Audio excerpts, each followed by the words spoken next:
आप सभी का होम साइंस क्लासेस में स्वागत है। आज के वीडियो में हमारा नेक्स्ट टॉपिक है सामाजिक परिवर्तन के बारे में हम पढ़ेंगे कि सामाजिक परिवर्तन क्या होता है। तो चलिए आज का वीडियो स्टार्ट करते हैं। तो सामाजिक परिवर्तन का अर्थ क्या होता है? तो सामाजिक परिवर्तन दो शब्दों से मिलकर बना होता है। प्रथम सामाजिक और दूसरा क्या होता है? परिवर्तन। तो सामाजिक शब्द से आश्रय होता है समाज से संबंधित, ठीक है।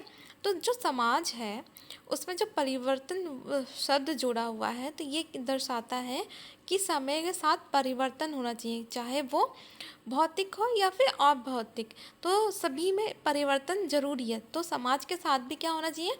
परिवर्तन। टाइम के साथ क्या होना चाहिए? परिवर्तन होना चाहिए।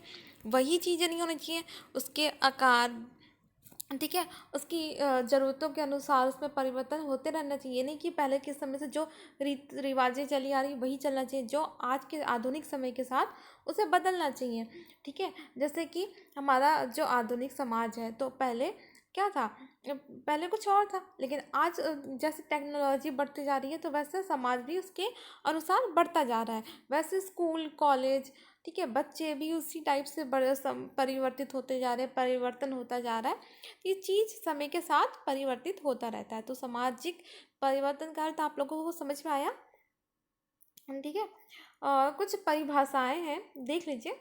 कभी एग्जाम में पूछ लिया तो जॉनसन के अनुसार अपने मौलिक अर्थ में सामाजिक परिवर्तन का तात्पर्य होता है सामाजिक संरचना में परिवर्तन। तो अपने परिवर्तन ही सामाजिक होता है, ठीक है, सामाजिक परिवर्तन। गिलन के अनुसार है सामाजिक परिवर्तन जीवन की स्वीकृति विधियों में परिवर्तन को कहते हैं, चाहे यह परिवर्तन भौगोलिक दशाओं में परिवर्तन से हुआ हो अथवा सांस्कृतिक साधनों पर जनसंख्या की संरचना अथवा सिद्धांत में परिवर्तन से हुआ हो, अथवा ये प्रसार में अथवा समूह के अंदर आविष्कार से हुआ।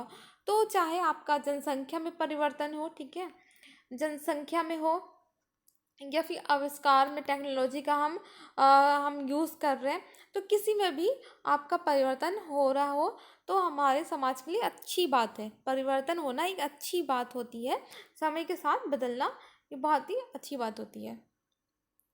अब बात करेंगे हम सामाजिक परिवर्तन की विशेषताएं। तो इसमें विशेषताएं क्या होती हैं? तो देखिए, पहला है हमारा परिवर्तन समाज का एक मौलिक तत्व है। तो परिवर्तन समाज का एक मौलिक तत्व है। सभी समाज में परिवर्तन निश्चय ही होता है। यह तो संभव है कि प्रत्येक समाज में परिवर्तन की मात्रा भिन्न हो, परंतु सामाजिक परिवर्तन के ना होने की कोई संभावना नहीं होती। समाज निरंतर परिवर्तनशील रहा है।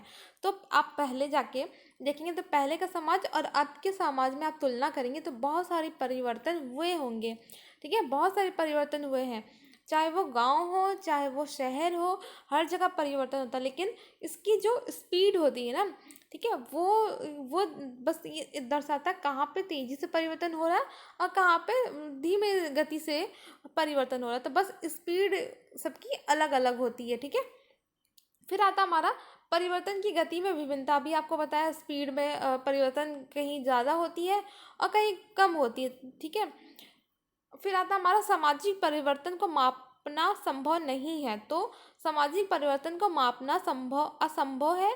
भौतिक वस्तुओं में होने वाले परिवर्तन का एक बार मापन हो सकता है, परंतु अभौतिक वस्तुओं में होने वाले परिवर्तन का मापन संभव नहीं है। अभौतिक वस्तुओं की प्रकृति गुणात्मक होती है। ये परिवर्तन अमूर्त होते हैं। अमूर्त तथ्यों का मापन संभव नहीं है। मनुष्य के विचार मनोवृत्ति तथा रीतियों का मापन संभव नहीं है। तो जैसे कि मनुष्य है, समाज में रहता है व्यक्ति, उसके व्यक्तित्व में क्या होता है? वो व्यक्ति की सोच, उसकी विचार में परिवर्तन होता है।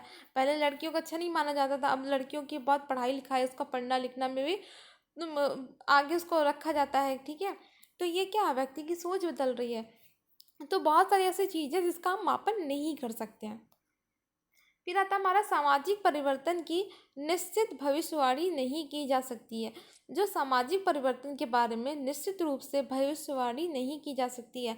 अधिक से अधिक हम इसके बारे में अनुमान लगा सकते हैं। हाँ, तो किसी भी समाज के परिवर्तन का हम ये नहीं सोच सकते कि हाँ इतना परिवर्तित हो जाएगा, हम इतना परिवर्तन, जैसे जैसे टाइम गुजरता है, समय गुजरता है, समाज उसके अकॉर्डिंग यहाँ परिवर्तित होते जाता है। ठीक है, हम पहले से ये नहीं सोचते हाँ हम यहाँ तक पहुँचेंगे, हम इन इन टेक्नोलॉजी का यूज़ करेंगे, हमारी सोच इतनी बदल जाएगी, कोई नहीं सोचता। वो एक एक स्टेप करके आगे बढ़ता जाता है। ठीक है, फिर आता हमारा सामाजिक परिवर्तन का चक्रवात तथा रेखी रूप। तो सामाजिक परिवर्तन चक्रवात तथा रेखी दो रूपों में होता है। चक्रवात परिवर्तन में पुनः वही स्थिति आ जाती है जो परिवर्तन से पूर्व आरंभ में थी। उदाहरण के लिए पैड की मोहरी पहले चौड़ी बनाई जाती थी, कुछ समय पश्चात सक्रिय मोहरी की पैंट पहनी जाने लगी। तो मतलब यहाँ पे जो बताया जा रहा है ये चक्र वाला, अगर ऐसा डिज़ाइन आप देखें, ठीक है, इसमें ऐसा डिज़ाइन दर्शाया जाता है जो पहले हमारे समाज में होती है वो घूम फिर के वापस वहीं आती है। तो इसमें हमारा जो फैशन होता है तो उसमें देखी जाती है फैशन क्या होता है, ये रिपीट होता है। पहले जो फैशन चल रहा था आज चल रहा है, फिर बंद हो जाएगा, फिर ऐसे, तो ये घूम फिर के वही फैशन हमारा चलता रहता है। ठीक है, कुछ चीज़ें ऐसी होती हैं जो घूम फिर के चलती रहती हैं। फिर आ रहा हमारा सामाजिक परिवर्तन सार्वभौमिक है। तो जो हमारा सामाजिक परिवर्तन की एक विशेषता यह है कि सामाजिक परिवर्तन सार्वभौमिक होता है, अर्थात सभी परिवर्तन सभी समाजों में होता है। किसी समाज में परिवर्तन धीमी गति से होता है, किसी समाज में तीव्र गति से होता है। ठीक है, विश्व के सभी समाज में परिवर्तन होता है। तो विश्व में जितने भी समाज है उसमें समाज में गति अनिश्चित होती है। ठीक है, कहीं धीरे होती है, कभी ज़्यादा होती है। ठीक है, परिवर्तन अनिश्चित होता है।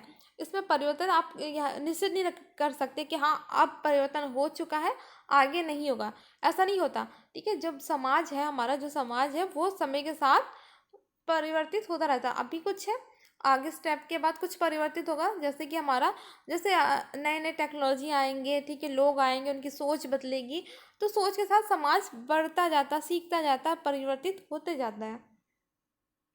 सामाजिक परिवर्तन एक सामुदायिक घटना है।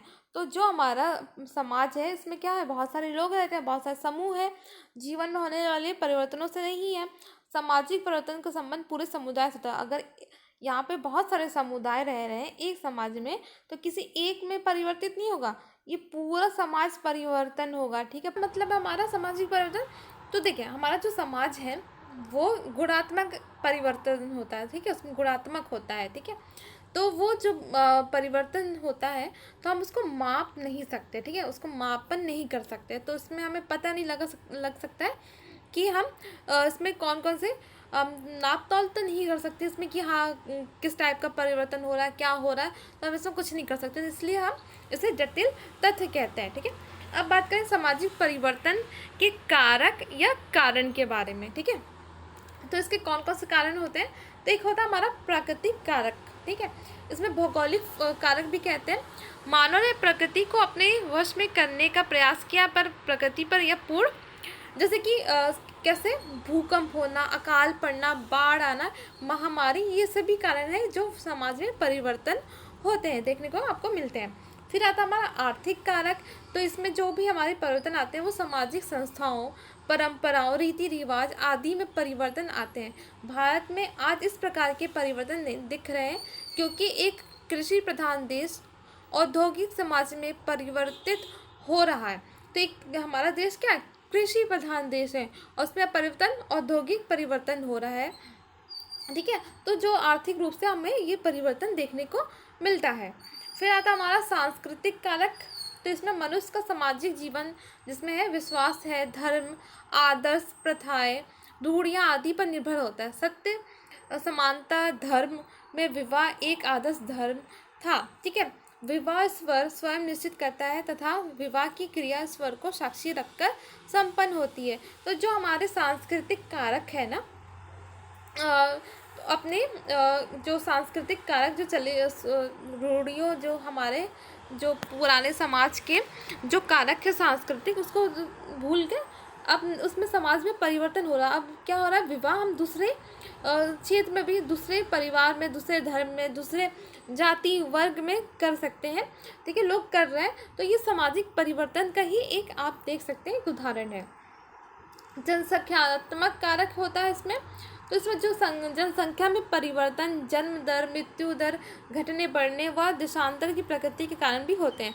तो जन्म दर जो जनसंख्या में इसमें जो कारक है वो भी समाज का, हमारे जो समाज है इसमें परिवर्तन देखने को मिलता है, ठीक है।